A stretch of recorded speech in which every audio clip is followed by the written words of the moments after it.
ሰላም ጤና ይስጥልን አድማጭ ተመልካቾቻችን ሚያዝያ 30 2018 ዓ.ም ላይ እንገኛለን። በሚያዝያ የመጨረሻው ወር ላይ ነው የምንገኘው። በዚህ ሰዓት የተለያዩ የ24 ሰዓት መረጃዎችን ይዤ መጥቻለሁ። መረጃና ዘገባዎችን እየተከታተላችሁ አብራችሁ እንድትቆዩ ነው በአክብሮት የምጋብዛችሁ።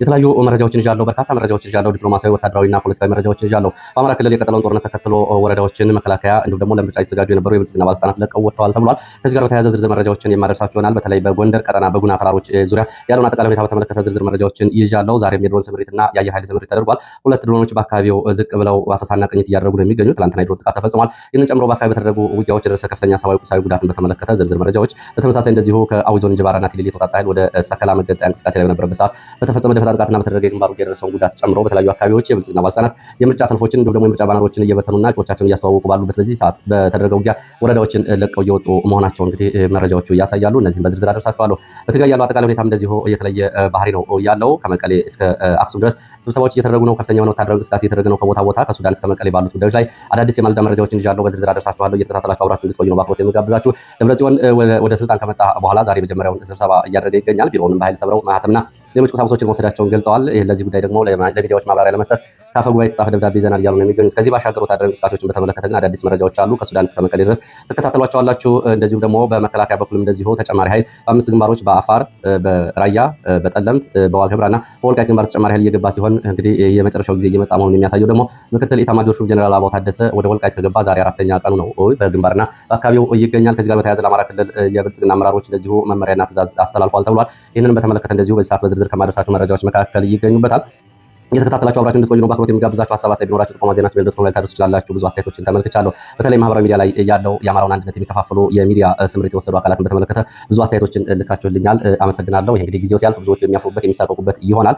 ይህ ጊዜ ማለፉ አይቀርም። የአማራ አንድነት ግን ተጠብቆ ይቀጥላል። በአስቸጋሪ ሁኔታዎች ውስጥ የሚገኘው ትግል እንግዲህ ከግራም ከቀኝም በርካታ ጠላቶች ውስጥ የውጭ ጠላቶች ባሉበት ሁኔታ ከውስጥ ደግሞ እየጠቀሙ እየመሰሉ እንደዚሁ የሚበትኑ እንዲሁም ደግሞ እየጎዱ የሚስሉ ደግሞ የሚጠቅሙ የተለያዩ ክስተቶች እየተስተናገዱ ነው የሚገኙት። ለማንኛውም እንግዲህ ይህንን ተመልክቻለሁ፣ አመሰግናለሁ። ብዙዎቹ በሜሴንጀር ልካችሁልኛል። ከዛ ባሻገር እንደዚሁ ከተሰሙ ዲፕሎማሲያዊ መረጃዎች መካከል ደግሞ በአፍሪካ ቀንድ እንግዲህ ከመረጃ በተመለከተ ከወጡ መረጃዎች መካከል ከአስመራ ወደ አስመራ የእስራኤልና የአሜሪካ ዲፕሎማቶች ተንቀሳቅሰዋል የሚል መረጃ ወጥቷል። ምንም እንኳ መረጃው ከኤርትራ በኩልም ከኢትዮጵያ በኩልም ኦፊሻል ከአሜሪካ በኩልም እንዲሁም ደግሞ ከእስራኤል በኩልም ኦፊሻል ያልተገለጸና ያልተረጋገጠ ቢሆንም በብልጽግና ዋና የሚዲያ ገጾች በኩል እንደዚህ አይነት መረጃ አሁን ከደቂቃዎች በፊት ወጥቷል። ይህ መረጃ እንግዲህ የተሰራጨው ዋና ዓላማው ምንድነው የሚለውን አንድምታ ጨምሮ የተለያዩ መረጃዎች ያደርሳችኋለሁ። ይህን መረጃ ማስቀደም ልጀምር። ወደ ችሎት መረጃዎች እንሄዳለን። ዮሐንስ ቧያለው ፎቶግራፍና ምስል ተሰራጭቶ ብዙዎቹ ሀዘናቸውን እየገለጹ ነው እንግዲህ ያለበትን የጉስቁልናና ያለበትን ሁኔታ በተመለከተ በሱ ጉዳይም እንደዚሁ የችሎት መረጃዎችና ተዛማጅ አስተያየቶችን አዘጋጅቻለሁ፣ አደርሳችኋለሁ። ወደ አስመራ ወጣ የተባለው መረጃ እንመልከተው። እንግዲህ ከመጨረሻ ከደቂቃዎች በፊት ከወጡ መረጃዎች መካከል የአሜሪካና የእስራኤል ከፍተኛ የልዑካን ቡድን ወደ አስመራ ገብተዋል የሚል መረጃ ነው። ይሄ መረጃ እየተሰራጨ የሚገኘው የብልጽግና ከፍተኛ የሚዲያ ሰራዊት በሚባሉት በኩል ነው እየተሰራጨ ያለው። አስመራ የገቡት የሁለቱ ሀያላን ሀገራት ልዑካን ቡድን እንደዚሁ ኤርትራና ኢትዮጵያን ለማነጋገር ለማሸማገል፣ ከዛ ባለፈ ደግሞ ኤርትራ ለኢትዮጵያ አሰብን እንድትመልስ ለማድረግና በተመሳሳይ ጉዳዮች ላይ በኤርትራ ላይ የተጣሉ ማዕቀቦችን ለማንሳት ነው የሚል ይዘት ያለው መረጃ ነው የተሰራጨው። ልብ በሉ አድማጭ ተመልካቾች፣ ይህ መረጃ ከአሜሪካ፣ እስራኤል፣ አስመራ፣ አዲስ አበባ በይፋ አልተረጋገጠም። መረጃው ግን በዚህ ልክ ተሰራጭቷል። ከዛ ባለፈ ደግሞ አብሮ ከወጡ መረጃዎች መካከል ኢትዮጵያ ከግብጽ ጋር እንደዚሁ ንግግር እያደረገች ነው አባይ ወንዝን በተመለከተ በአሜሪካ አሸማጋይነት የሚሉ መረጃዎች ናቸው የወጡት። እነዚህ መረጃዎች እንግዲህ ሲታዩ ከላይ ዝም ብሎ ተንደርድሮ ወርዶ ኤርትራን ከእስራኤልም ከአሜሪካም ከዋሽንግተን ሄዶ አሰብን ለኢትዮጵያ መልሽም አቅም እናነሳልሻለን የሚል ድፍረት የተሞላበት ዲፕሎማሲያዊ ጥያቄ ያቀርባሉ እስራኤልና አሜሪካ ተብሎ እንግዲህ መጠበቅ ምናልባት ትንሽ አስቸጋሪ ነው የሚሆነው። ከኢትዮጵያ ምን ጥቅም ሊያገኙ ነው እነዚህ ሀገራት ከኤርትራ ጋር ይህን ያክል የሰጥቶ መቀበል ጥያቄ የሚያቀርቡት የሚለው አብሮ የሚታይ ቢሆንም በቅርብ ጊዜ ኢትዮጵያና ኤርትራ ያሉበትን ውጥረት ተከትሎ እስራኤልና ኢትዮጵያ ደግሞ የገቧቸው ወታደራዊ ስምምነቶችና ከሶማሌላንድ እስከ ሀርጌሳ እስከ አዲስ አበባ እስከ ቴል አቪቭ ድረስ ያሉ አንዳንድ ጉዳዮች አሉ። ግን ይሄ መረጃ ዋና ዓላማው የሚመስለው ህወሓትን ጫና ውስጥ ለመክተት ነው። ኢትዮጵያ ከካይሮ ጋር እየተነጋገረች ነው። ኢትዮጵያ ከአስመራ ጋር እየተነጋገረች ነው። እናንተ የት ላይ ናችሁ የሚል ጫና ውስጥ ለመክተት የታሰበ ነው የሚመስለው። ለማንኛውም እንግዲህ መረጃ በሶስተኛ ወገን ስማቸው በተጠሩ ሀገራት የሚረጋገጥ ከሆነ አብረን የምናየው ይሆናል። ለአሁኑ ግን የተሰራጨው መረጃ ግን ህወሓት ላይ ጫና ለመፍጠር ያለመ ፕሮፓጋንዳ ከመሆን ያለፈ አይመስልም። በእርግጥ ዘገባዎች በኤርትራ ላይ የጣሉ ማዕቀቦችን ለማንሳትና ከኤርትራ ጋር ዲፕሎማሲያዊ ግንኙነቷን ለማሻሻል አሜሪካ እቅድ መኖሯን ሮይተርስን ጨምሮ ዘ ዎል ስትሪት ጆርናል በተደጋጋሚ ሰሞኑን የዘገቧቸው ዘገባዎች ናቸው። እንግዲህ ከዚህ በመነሳት ይሄ ጉዳይ እየተሰራጨ ነው። ይሄ ጉዳይ በመረጃ ክብደት ደረጃ ሲታይ ቀላል መረጃ አይደለም። እንግዲህ አስመራ ያለውን አጠቃላይ ዲፕሎማሲያዊ፣ ወታደራዊ፣ ፖለቲካዊ እንዲሁም ቀጠናዊ ውጥረት የሚለውጥ ከዛ ባለፈ በኢትዮጵያና በካይሮ መካከል ያለውን የአባይ ፖለቲካን በተመለከተ የሚለውጥ እንግዲህ ከዚህ በፊት ኢትዮጵያ አባይ ውሃ እየሞላ ሆኖ አልደራደር ማለቷ ይታወቃል። አሁን ለድርድር ተቀምጣ ከሆነም እንግዲህ እሱ ሌላ ችግር ነው የሚሆነው። ምክንያቱም አባይን እናስተዳድረው የሚል የግብጽ ጥያቄ አንቀበልም ሲሉ የቆዩ አካላት አሁን ይህን የሚቀበሉና ለድርድር የሚቀመጡ ከሆነ ሌላ ችግር ነው የሚሆነው። ለማንኛውም ይህንን መረጃ ወደፊት እያደገ ሲሄድ የምናየው ይሆናል። ወደ ችሎት መረጃዎች ነው የሚሄደው። ወደ ችሎት መረጃዎች ሲሄድ እንግዲህ ዛሬ ከስራጩ የእስር ቤት ከሚገኙ እስረኞች መካከል የምክር ቤት አባሉ ዮሐንስ ቦያለው ፎቶግራፍ የተሰራጨ ምስል ብዙዎቹን አሳዝኗል። ብዙዎቹ ትናንትና ትልቅ ቢሮ የነበረው ሰው፣ ትልልቅ ኃላፊነቶች የነበሩት፣ በዘመናዊ መኪና በቅንጡ ቤት በቅንጡ ቢሮ ውስጥ ይኖር የነበረ ሰው ዛሬ በዚህ ሁኔታ መታየቱና ተጎሳቅሎ የታየው ፎቶግራፍ ብዙዎቹን አሳዝኗል። እንግዲህ ብዙዎቹም ለዚህ ሁኔታ ምስሉን ተሰራጭቶ ዛሬ የብልጽግና ባለስልጣናት ደግሞ ምርጫ ቅስቀሳ በሚል በእጅ ስራና በፎቶሾፕ የታገዙ ምስሎቻቸውን እያሰራጩ ይገኛሉ። ሁለቱ ፎቶግራፎች ጎን ለጎን እያደረጉ ብዙዎቹ ይህንን ሲያሰራጩ ታይቷል። ለማንኛውም እንግዲህ ይህንን ጉዳይ በተመለከተ ለብዙዎቹ ትምህርት የሚሰጥ ከሆነ አብይን መጠበቅ ኢትዮጵያን መጠበቅ ነው በሚል በይፋ ተመስገን ጥሩነህ ሲናገር፣ እንዲሁም ደግሞ አብይ የኢትዮጵያ የመጨረሻው ልጅ ነው በሚል ሙገሳና እንደዚሁ ደግሞ ለቃላት በማሽጎድጎድ የሚታወቁት ዳንኤል ክብረት እንግዲህ ዮሐንስ ቦያለውን ፎቶግራፍ ሲያዩት ምን ይሰማቸው ይሆን? የአብይን ገጽታ እየገነቡ አብይ ያለውን አቤት ወዴት እያሉ መቀጠል ብቻ ኖሮ ዮሐንስ በዚህ ልክ አይታይም ነበር። ለማንኛውም እንግዲህ ለሚያልፍ ጊዜ የህዝብ ጋር ያለው ሁኔታ ግን ህዝብ ታሪክም በደማቁ የሚጽፋቸው ታሪኮች ናቸው። እንደዚህ አይነቶቹ ብዙ የአማራ ብልጽግና ባለስልጣናት ይህንን ፎቶግራፍ ሲያዩ ምን ሊሰማቸው እንደሚችል መገመት አስቸጋሪ ነው የሚሆነው። ይህንን በተመለከተ በሙስና 98 ቢሊዮን የኢትዮጵያ ብር የሚዘርፉ ባለስልጣናት ሌሎቹ ጓደኞቻቸው ደግሞ በዚህ ልክ የህዝብን ጥያቄና ያለውን አስተዳደር በመቃወምና አገዛዙን በመቃወም እስር ቤት በዚህ ሁኔታ ሲመለከቷቸው ወደ ህሊናቸው ምን ይመጣ ይሆን? እሱን ለነሱ እንተዋለን። በነገራችን ላይ እንደው በዚህ ላይ ሳላነሳው የማላልፈው ጉዳይ ዮሐንስ ቦያለው ለዚህ አይነት ጊዜ ሊመጣ እንደሚችል የለውጡ ሰሞን በአካል አግኝተን ካነጋገርናቸው ሰዎች መካከል አንዱ ነው። በወቅቱ እንግዲህ የፓርቲ ጽህፈት ቤት በነበርኩበት ጊዜ እሱም የፓርቲ ጽህፈት ቤት ኃላፊና በኋላም የበየነ መንግስታት በነበረበት ጊዜ ከተወሰኑ ጓደኞቻችን ጋር ሄደን ኦህዴድ የፖለቲካ ፍላጎቱ ምን እንደሆነ በቅርብ ጊዜ ከአዲስ አበባ ውስጥ ምን ሊያደርጋቸው እንደሚችል ጉዳዩን ስናነሳላቸው በወቅቱ ዮሐንስ ጉዳዩን ቀለል አድርጎ ነበር የተመለከተው። ይሄኛን አያሰጋም የሚል ምላሽ ነበር የሰጠው። አቶ ገዱም በተመሳሳይ ኦህዴድ እንዴት እየመጣ እንደሆነ ስንገልጽላቸው ይህንን ጉዳይ ቀለል አድርገው ነበር የተመለከቱት። ከአብይ ባሻገር አብይ ሄደን መጣም የኦህዴድ የፖለቲካ ፍላጎትና ጥቅም አሁን በአግባቡ ካልተተነተነ እንደዚህ አይነት ተደጋጋሚ ስህተቶች መሰራታቸው የማይቀር ነው የሚሆነው። እነዚህ ሰዎች በወቅቱ እንግዲህ ኦህዴዶች በተለይ በወቅቱ እኔ አስታውሳለሁ ዮሐንስን አግኝቼ በርካታ ሰነዶች የቅሬታ ሰነዶችም ከሌላ ቦታ የመጡ በተለይ ቦሌ ክፍለ ከተማ በወቅቱ ከባሌ ሮቢ አምጥተው የሾሙት ከንቲባ አዲስ አበባ ቦሌ ክፍለ ከተማ የነበሩ ነባር አደረጃጀቶችን በዋናነት የአማራ ወጣቶች አደረጃጀቶችን ሙሉ በሙሉ እያፈረሰ ከባሌ ሮቢ ላመጣቸው ወጣቶች ሲያስረክብ ይሄ ጉዳይ ወዴት እየሄደ ነው ብለን ጠይቀነው ነበረ። ለማንኛውም እንግዲህ ዘግይቶም ቢሆን እሱም ከባድ ዋጋ እየከፈለ ነው የሚገኘው። ይህንን ጊዜ አልፈው እንግዲህ ነገ በኩራት ከሚናገሩ ጥቂት ሰዎች መካከል እንግዲህ ይሆናሉ። ብዙዎቹ አብይን መጠበቅ ኢትዮጵያን መጠበቅ ነው፣ አብይ የኢትዮጵያ ልጅ ነው የሚሉት ዲያቆን ዳንኤል ክብረትና ተመስገን ጥሩነህ ግን የዮሐንስ ፎቶግራፍ ሲመለከቱ ምን ይሰማቸው ይሆን? እናገኘው ተሻገረስ እንደዚሁ ከመለስ ዜናዊ እስከ አብይ አህመድ ድረስ የተለያዩ መወድሶችን እያቀረቡ የቀጠሉት ምን ይሰማቸው ይሆን? እንግዲህ ለነሱ የምንተው ነው። ለማንኛውም ከዚህ ጋር በተያያዘ በችሎት መረጃዎቻችን አምባሳደር ጀማል ሁንዲ ጥፋተኛ ተብለዋል። ወደ እስር ቤት ተመልሰው ገብተው በእስር ቤት የጥፋተኛ ብይኑ እንዲከታተሉ ታዟል። 9 ፍሬ የሽጉጥ እና አንድ ካዝና የሽጉጥ ካዝና ይዘው ተገኝተዋል ተብሎ ነው ይሄ የሆነው። እንግዲህ 98 ቢሊዮን ብር የዘረፉ ባለስልጣናት በዘመናዊ ቅንጡ መኪናዎች በሚንፈላሰሱበት ከተማ 9 የሽጉጥ ጥይቶችን ይዟል የተባለ አምባሳደር ያውም አሁን በእስር ላይ ይገኛል፣ ጥፋተኛ ተብሏል። ከዛ ባሻገር ናትናኤል ማንደፍሮ እንደዚሁ ጠበቃው ባለመገኘቱ ለግንቦት 5 ተለዋጭ ቀጠሮ ተሰጥቷል። በተመሳሳይ ደመቀ ፈንታ ለግንቦት 11 ተለዋጭ ቀጠሮ ተሰጥቶበታል እና አሸናፊ አለም ዘውድ ደግሞ ለግንቦት 11 ተለዋጭ ቀጠሮ ተሰጥቶባቸዋል። የችሎት መረጃዎች እነዚህን ይመስላሉ። ወደ ሌሎች መረጃዎች እንደሚሄደው ወደ አለማጣ የሚወስድ መረጃን ማስከተለው በአለማጣ ከተማ የህወሓት ታጣቂዎች ዛሬ ማለዳ 7 ዋንጮ ተብሎ በሚጠራው የአለማጣ ከተማ አካባቢ በርካታ ወጣቶችን የባጃጅ ሾፌሮችን በአንድ ቦታ ሰብስበው እየደበደቧቸው እያሰቃዩቸው እንደሆነ አሁን ከደቂቃዎች በፊት የወጡ መረጃዎች ያሳያሉ። በትላንትናው ዕለት የቆሎ ተማሪዎችን አፍነው ወደ ወታደራዊ ማሰልጠኛ ጣቢያ መውሰዳቸውም ይታወቃል። ወደ ሌሎች መረጃዎች ሲሄድ ወደ መቀሌ የሚወስድ መረጃ ሳስከትል ትግራይ ያለው አጠቃላይ ሁኔታ በተመለከተ በማይጨው የሚገኘው ለምለም ካርሎ ሆስፒታል ሰራተኞች ስራ ማቆማቸው ተገልጿል። የሆስፒታል ሰራተኞች ስራ ያቆሙት ከሚያዝያ 29 ጀምሮ እንደሆነ ነው ከትናንት ጀምሮ መረጃዎች የሚያሳዩት። ሰራተኞቹ ስራ ያቆሙት ለአለፉት ወራት የነበረ ደሞዝ እና እንዲሁም ደግሞ ልዩ ልዩ ጥቅማጥቅምና አበሎች ስላልተከፈሏቸው ከፍተኛ ችግር ላይ በመውደቃቸው ነው። ሆስፒታሉ ሰራተኞች ስራ ማቆማቸው በማይጨው ከተማ ነዋሪዎችና በአካባቢው የሕክምና አገልግሎት ፈላጊዎች ላይ ከፍተኛ ጫና ይኖረዋል ተብሏል። በሌላ በኩል ደግሞ ህወሓት የሚያደርገው ወታደራዊ ዝግጅት፣ የታጣቂዎች ስምሪት፣ ሎጂስቲክ ማጓጓዝ፣ ወደ ግንባር ሰራዊት ማስጠጋት ተጠናክሮ ቀጥሏል። በራያ ግንባር ከራያ አለማጣ ወረዳ ቀበሌዎች ወደ ራያ ቆቦ ዱአሩ ቁንቁራ ተብሎ ወደሚጠራው አካባቢ ትላንትና አመሻሹን ያስገባቸው ታጣቂዎች በከባድ መሳሪያ ድብደባ ወደኋላ ተመልሰዋል። ተከታታይ መድፍ ድብደባ ተፈጽሞ ታጣቂዎቹ ተበትነዋል። በባቡር ጣቢያ በባኮ ኩርማና በአካባቢው አሁንም ስምሪት ወስደው ይገኛሉ።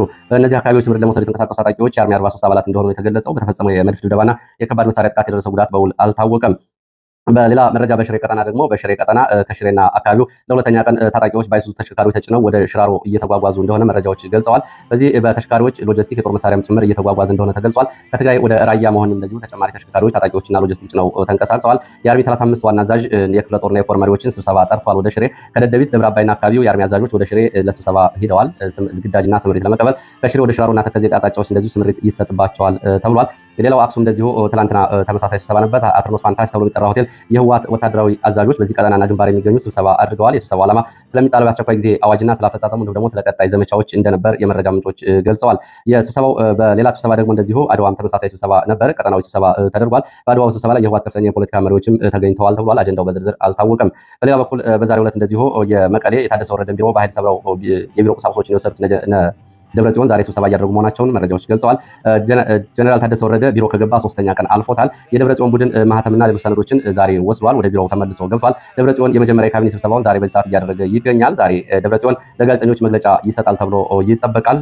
ደብረጽዮን በሚሰጠው መግለጫ እንግዲህ ምን ጉዳዮች እንደሚነሱ አብረን የምናይ ይሆናል። ይህ በእንዲህ እንዳለ እነ ደብረጽዮን ወደ ቢሮ እንዲመለሱና ኃላፊነታቸውን እንዲወስዱ አዲስ የተመረጠው አፈ ጉባኤ እነ ደብረጽዮን ወደ ቢሮ እንዲመለሱ ደብዳቤ ጽፈውላቸዋል። ጀነራል ታደሰም ስልጣን እንዲያስረክብ በአፈ ጉባኤ በምክር ቤቱ ስም ደብዳቤ ተጽፎለታል የተባለው ይህንን ለጋዜጠኞች እነ ደብረጽዮን መፈንቅለ መንግስት አድርገን ሳይሆን ከምክር ቤት በተጻፈልን ደብዳቤ መሰረት ነው ኃላፊነት የወሰድነው በሚል ይህንን ደብዳቤ ለጋዜጠኞች ዛሬ ማብራሪያ ይሰጡበታል ተብሎ ይጠበቃል። የደብዳቤው የተጻፈው በአፈ ጉባኤ ወይዘሮ ኪሮስ ሀጎስ እንደሆነ የመረጃ ምንጮቹ ይህንን ገልጸዋል። እንግዲህ በእንዲህ እንዳለ በአጠቃላይ ወታደራዊ ዝግጅትና ስምሪትን በተመለከተ ከመቀሌ ከተማ ካሉት አርሚዎች የተውጣጣ የሰው ኃይል ወደ ሽሬ እየተጓጓዘ ነው። ከአርሚ 60 ከቆላ ተንቤን ወደ አብያዲ ከተማ ወደ ሽሬ ኃይል ተንቀሳቅሷል። ከሽሬ ወደ ሽራሮና ተከዜ አቅጣጫም እንደዚሁ ተጨማሪ ኃይል ስለመንቀሳቀሱ የመረጃ ምንጮች ገልጸዋል። ከዚህ ባሻገር እንደዚሁ ከመቀሌ ሱዳን በተመለከተ ከትግራይ ወደ ሱዳን በኤርትራ በኩል ታጣቂዎች እንዲወጡና ሱዳን ላለው አርሚ 70 ተጨማሪ ኃይል እንዲሆኑ እንቅስቃሴ እየተደረገ መሆኑንም የወጡ መረጃዎች ገልጸዋል። በዚህ መሰረት ትግራይ ከሚገኘው አርሚ 22 እና አርሚ 60 ጀነራል ህንጻ ከሚመሯቸው ታጣቂዎች የተውጣጣ የህወሓት ታጣቂዎች ቡድን ወደ ሱዳን ሊያመራ ዝግጅት ላይ መሆኑን የወጡ መረጃዎች ያሳያሉ። ሱዳን የሚገኘው የአርሚ 70 አዛዥ ጀነራል ሙዘይ መኮንን እንዲሁም ደግሞ ምክትሉ ብርጋዴር ጀነራል ወዲ ፊደል፣ ሎጂስቲክ ኃላፊው ወዲ ተወልደ፣ ኮሎኔል የሰው ኃይል ኃላፊው ኮሎኔል ድርጋ መረጃ ምሩጽ፣ እንዲሁም ደግሞ ሀብትና ሎጂስቲክ በተመሳሳይ ኮሎኔል እዝራ ናቸው። አሁን እነሱ አርሚ 70 በተለያየ መካናይዝድ እና እግረኛ ለማደራጀት ከፍተኛ ጥድፊያ ላይ መሆናቸው ነው። ለዚህ ነው ተጨማሪ ታጣቂ ከትግራይ ወደ አካባቢው እንዲጓጓዝ እየተደረገው። በዚህ በሱዳን የሚገኘው የአርሚ 70 ታጣቂ እንደዚሁ ሰሞኑን አርኤስኤፍ በብሉ ናይል ግዛት በሚያደርጋቸው ውጊያዎች ከሱዳን አልቡርሃን ጎን ተሰልፋችሁ ተዋጉ የሚልም ትእዛዝ ተሰጥቷል። ይሄ ዘመቻ የራሳችን ዘመቻ ነው፣ አርኤስኤፍ የሚያሸንፍ ከሆነ እኛ ተሸነፍን ማለት ነው። ስለዚህ አርኤስኤፍን መውጋት አለብን ከአልቡርሃን ጎን በሚል ጥያቄ ለታጣቂዎቹ ቀርቦላቸዋል። እንዴት እንደሚፈጸም እንግዲህ እየተከታተልን መረጃውን አብረን የምናየው ይሆናል። ወደ ሌሎች መረጃዎች ከመሄድ በፊት እንደዚሁ በአማራ ክልል እየተፈጸመ ያለውን የወሲብ ጥቃትና ከጦርነቱ ጋር በተያያዘ እየተፈጸሙ ያሉ ሰብአዊ ድርጊቶችን በተመለከተ ባለፈው ቢቢሲ አንድ ዘገባ አጋልጦ ነበር። ቢቢሲ በዘገባው እንግዲህ ሽልማቱን አሸናፊ መሆኑ ነው መረጃዎች የገለጹት። የሽልማቱ ምርጥ ፊቸር ዘገባ በሚል በዓለም አቀፍ ደረጃ አሸናፊ ሆኗል። ይሄ ዘገባ የያዘው ጉዳይ እንግዲህ በአማራ ክልል በጎንደር ቀጠና በተለይ ክምር ድንጋይና አካባቢው አስገድዶ መድፈር የተፈጸመባቸውን ሴቶች ታሪክ የያዘ ነው። እድሜያቸው ከ18 ዓመት በታችና ከዛ በላይ የሆኑ ወጣቶች በወቅቱ እንግዲህ ቢቢሲ ይዞት የወጣው ዘገባ ብዙዎቹን ባያራጭ ነበረ።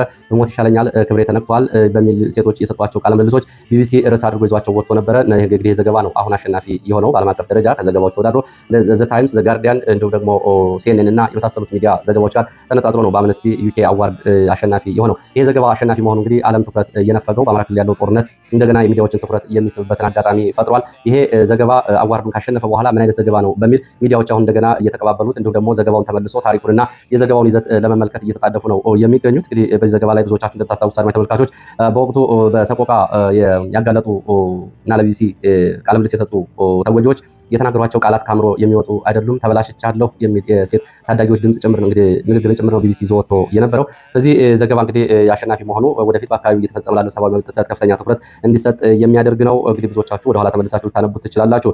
ይሄ በተለይ ባለፈው ወር የወጣውን ዘገባ ከፈለጋችሁ እንግዲህ በተለያዩ ማህበራዊ ሚዲያዎች ታገኙት ትችላላችሁ። በወቅቱ እንግዲህ ቢቢሲ 6 ወራትን በጥንቃቄ እየፈጀ ምርመራ ዘገባ አድርጎ ብዙዎችን አነጋግሮ በ6 ወራት ውስጥ የተደፈሩ ሴቶች እስከ መውለድ እንዲሁም ደግሞ ህይወታቸው ያለበት ሁኔታ ጭምር ተከታትሎ ተከታታይነት ያላቸውን ዘገባ ይዞ በመውጣት ነው ይህንን ዘገባ ያሰራጨው። ወደ ሌሎች መረጃዎች እሄዳለሁ። ወደ ሌሎች መረጃዎች ሲሄድ እንግዲህ በህወሓት እንቅስቃሴ ባለበት ሁኔታ ተጨማሪ መከላከያ ኃይል ወደ 5ቱም አቅጣጫዎች እንዲጠጋ ትእዛዝ ተሰጥቷል። አሁንም በአፋር፣ በራያ፣ በዋግ፣ በጠለምት፣ በወልቃይት በኩል ተጨማሪ ኃይል ከሌሎች የኢትዮጵያ አካባቢዎች እየተጠጋ እንደሆነ መረጃዎች ገልጸዋል። ዛሬም ተጨማሪ ኃይል በአዋሽ በኩል እንዲሁም ደግሞ በባህር ዳር ጎንደር መስመር ተጨማሪ ኃይል እየተንቀሳቀሰ ይገኛል። ይህ በቀጠለበት ሁኔታ ምክትል ኤታማዦር ሹም ጀነራል አበባው ታደሰ ወደ ወልቃይት ገብቷል። ጀነራል አበባው ታደሰ ወልቃይት ግንባር ይገኛል። ወታደራዊ አዛዦችን የግንባር አዛዦችን ስብሰባ ሰጥቶ ስምሪት ሰጥቷል። ይህ በእንዲህ እንዳለ ደግሞ ለናረጋ ከበደ ደግሞ ሌላ የግምገማ አቅጣጫ ስምሪት ሰጥቷል። ጀነራል አበባው ከህወሓት አንጻር በሁለት ግንባሮች በቅርብ ጊዜ ጦርነት ይቀሰቀሳል የሚል መረጃ እንደደረሳቸውና ለዚህ እናረጋ ከበደ ያላቸውን ዝግጅት እንዲያሳዩና ተጨማሪ ሚሊሻና ኃይል እንዲያስጠጉ ለናረጋ ከበደ ትእዛዝ ሰጥቷል። እናረጋ ከበደም እንደዚሁ ካቢኔያቸውን ለድጋፍና ለሚሊሻ ምልመላ በሚል ከባህር ዳር እንዲያስወጡና ወደ ተለያዩ የዞንና ወረዳዎች እንዲበትኑ ትእዛዝ ተሰጥቷል። ይህንን አረጋ ከበደ አቅም ኖሯቸው ያደርጉታል የሚለውን ጉዳይ አብረን የምናየው ነው የሚሆነው። ጀነራል አበባው በወልቃይት ግንባር በሱዳን በኤርትራና በትግራይ በኩል ባሉ ግንባሮች ስለመንቀሳቀሱ ነው መረጃ ምንጮች የገለጹት። በተለይ ባለፈው ማክሰኞና ሮብ ጀምሮ በዚህ ቀጠና ይገኛል። እንግዲህ ያው ወዴት እየሄድንና ጦርነቱ ጫፍ ላይ መድረሱን የሚያሳይ ነው ይሄ መረጃ። ወደ ሌሎች መረጃዎች ይሄዳሉ። ወደ ሌሎች መረጃዎች ሲሄድ ወደ ደቡብ ጎንደር ቀጠና ያሉ መረጃዎችን የሚያስከትለው በደቡብ ጎንደር ቀጠና ጉና ቀጠና ከሰዴ ሙጃ እስከ ሮቢት፣ ከስማዳ እስከ ወገዳ፣ ከጋይንት እስከ ወለላ ባህር፣ ከስቴ እስከ አጎና ድረስ ባሉት አካባቢዎች ያሉ ወታደራዊ ዘመቻዎች የአየር ኃይል ስምሪትን እየተመለከቱ መረጃዎች ናቸው። መረጃ ሮቢት፣ ሰዴ ሙጃ እንግዲህ የስማዳ አካባቢ ያለ አንድ ሌላ ወረዳ ነው። እዚህ የመከላከያ ሚሊሻና የብልጽግና አመራሮች ወረዳውን ሙሉ በሙሉ ለቀው ወጥተዋል። ሙሉ በሙሉ ከተማውን ለቀው ወጥተዋል። ወደ ወገዳ ወለላ ባህር የነበረውን ውጊያ ተከትሎ ቆረጣ ውስጥ ገብተናል፣ ከበባ ውስጥ ገብተናል በሚል ነው ወረዳውን ለቆ የወጣው። ፋኖ በፈጸመ የደፈጣ ጥቃት እንደዚሁ በእንቅስቃሴ ላይ በነበረ ኃይል ላይ በህዝብ ቁጥሩ ያልታወቀ ጉዳት ደርሷል። ከሙጃ ሮቢት ወደ ስማዳ እንቅስቃሴ ላይ በነበረ የብልጽግና ባለስልጣናት መከላከያና እጀባ ይሰጥ የነበረ ሚሊሻ ላይ ከሙጃ ሮቢት የወረዳው ከተማን አሁን ፋኖ ተቆጣጥሮ ነው የሚገኘው። ወደ ስማዳ ስንሄድ ስማዳ ሁለተኛ ቀኑን የያዘ የአየር ኃይል ስምሪት እየተደረገ ነው የሚገኘው። ሁለት ድሮኖች ዛሬ ጥንዱ ነው ከማለዳ ጀምሮ በስማዳ ወረዳ ወገዳ ዙሪያ ወገዳ፣ ኮሽ፣ ቢርሳች፣ ዜቦ፣ ሰንቻም ተብሎ በሚጠሩት አካባቢዎች የድሮን ስምሪትና ቅኝቶች ስለመደረጋቸው መረጃዎች ገልጸዋል። እነዚህ አካባቢዎች ቅኝት እያደረጉ ነው ተብሏል። ወገዳ ወጤ ማርያም እስከ ክንደ ሜዳ ተብሎ በሚጠራው አካባቢ ድረስ ወደ ወለላ ባህር እንቅስቃሴ ላይ በነበረ ኃይል ላይ ድንገተኛ የደፈጣ ጥቃት ተፈጽሟል። በዚህ ድንገተኛ የደፈጣ ጥቃት የደረሰው ጉዳት በዝርዝር አልታወቀም። ወገዳ ከተማን እንግዲህ ፋኖ ተቆጣጥሮ ነበር። ጊዮርጊስ፣ መድኃኔዓለም፣ እስራው መቃብርና አምባ የተባሉ ካምፖችን ፋኖ መቆጣጠሩን የመረጃ ምንጮች ገልጸዋል። ፋኖ እነዚህን ካምፖች እንደገና ለቆ ወጥቷል። መከላከያ ተመልሶ ገብቷል።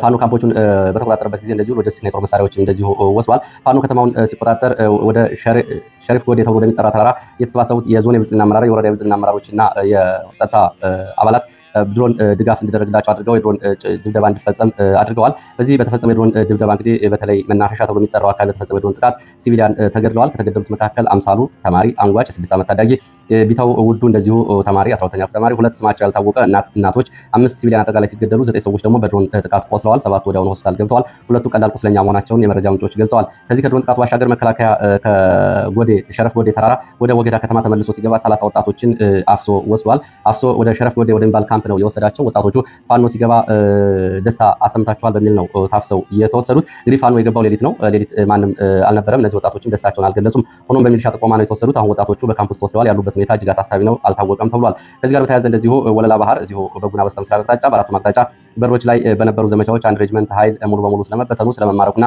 ጉዳት ስለማስተናገዱ መረጃዎች ጠቁመዋል። 4 ወታደራዊ አዛዦች፣ 2 ከፍተኛ አዛዦች እና 2 ደግሞ መስመራዊ አዛዦች ጨምሮ ቁጥራቸው ያልታወቀ ወታደሮች ሙትና ቁስለኛ ሲሆኑ 27 ወታደሮች ስለመማረካቸው አንዳንዶቹ ይህንን መረጃ ወደ 70 ያደርሱታል።